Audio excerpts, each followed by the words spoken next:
Certified most accurate. Now your TV5 First Alert forecast.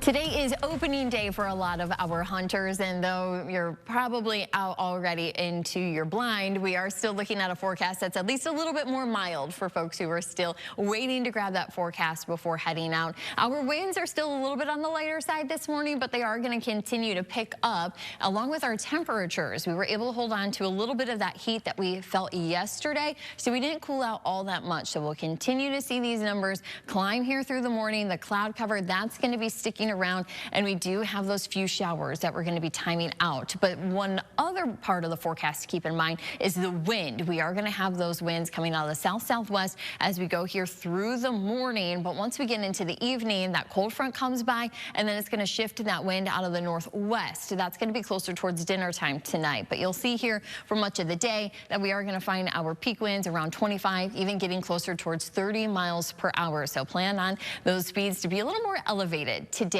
But if you're going to maybe be doing some holiday shopping, hoping to hunt down a deal, you'll also have to worry about the winds at times. But temperatures, you'll find very much a different story. We are going to be looking at, one, the cloud cover, but we have numbers that are going to be around the upper 50s to lower 60s. And then as we go into Sunday, we are going to find temperatures that are going to be into those 30s for some of us, but hopefully we can get closer to those lower 40s. But we will even have a little lake effect to keep an eye to as we get a little bit deeper into our weekend. So in the hour-by-hour forecast, we have the cloud cover that we're starting out with, and then these spotty showers start to arrive. We'll be seeing those later on. You can see here at about 11 a.m. And as we go through the next couple of hours, then they start to shift a little bit further east. So they arrive from the northwest, kind of come across, and they're really only going to be bringing us about 1/10 of an inch or less. And I anticipate much of this rain activity is going to be long gone by the time that the sun is setting. So then the rest of our evening will actually start to transition towards lake effect.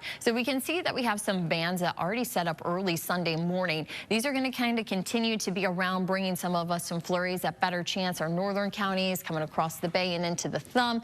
So some of us may not see even any wet weather the deeper we get into the weekend. Now you will find that those rain totals, even combining what we pick up Saturday and Sunday for precipitation, not a whole lot here. As I mentioned, 1/10 of an inch or less. Even our numbers this afternoon, though, are going to be a little bit more mild. You can see, though, we'll still have some 50s, some lower 60s are possible, but that blue, that's eventually going to be headed in our direction. The first Alert 7-day forecast, once we have that front that passes, it's back to reality. We are going to find that we have 40s as we go into next week. We also have a dry stretch, so after the weekend, we'll have some clouds, some sun. We will be watching for a system late next week. Right now, it's looking to keep us on a little more of a mild pace, which would mean rainfall in the forecast for days 6 and 7.